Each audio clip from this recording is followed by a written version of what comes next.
If you have just got yourself a plug-in hybrid, or you are looking at getting one of these, this doesn't refer to just the JAECOO, this is obviously any plug-in hybrid, then you're going to come across these, the charging points out in the car parks, the petrol stations, everything like that. And just like car parks, for whatever reason, you seem to have 64 different apps to pay for your parking. It's exactly the same when it comes to the electric plug-ins.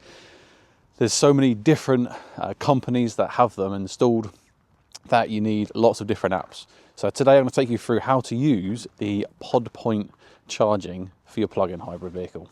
Now I must admit, this is the first PodPoint charger I've actually come across that isn't in a Tesco. It seems that all the different supermarkets have their own companies that have installed the electric points. And yeah, so PodPoint is one you're going to mainly come across in Tesco. Now the first thing you're going to need to do is download the PodPoint app, make an account. Once you've got your app downloaded, you're going to have to go ahead and add in a card and top up as well. You're going to have to put some money onto this. Now, not all apps require you to have a balance. Some of them just require you to have a card connected to it. But yeah, PodPoint, add in some money. Once you're on the app, you can see how many charges it's got, what speed it is, and if they're available or not. Luckily for me, this one is, and you can go ahead and find the name on the PodPoint location. It's going to tell you what the name of this one is, and then it's got side A and side B. So this is the Dale Alma, and I click onto that on the app, and I can see that both of them are free, type 2 sockets, up to 7 kilowatts, and I'm going to want side B. First things first, plug in the cable. Now, one thing I have found with the PodPoint is I think you get like 10-15 minutes of charge before you've actually connected the app to the system. Use that information how you will. But yeah, once you've plugged it in, a little green light on the B side comes up. You go onto the app and you press confirm charge. And that's it. It comes up on the screen saying charge confirmed. And there we go. It's all charging. It honestly is as easy as that to get it going.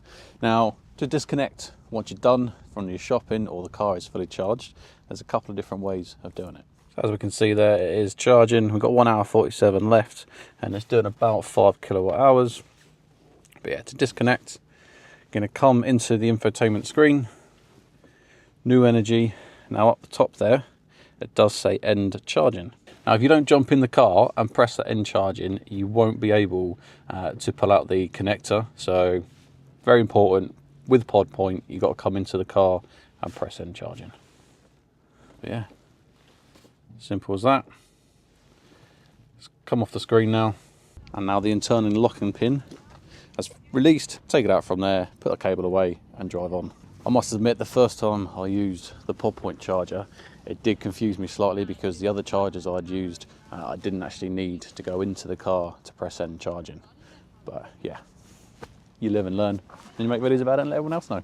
And it's as simple as that to charge your car at the PodPoint. If you've got any questions, whether regarding the JAECOO J7 or anything else to do with these plug-in hybrids, then drop a comment below. And YouTube's actually recommended these videos just for you. See you on the next one.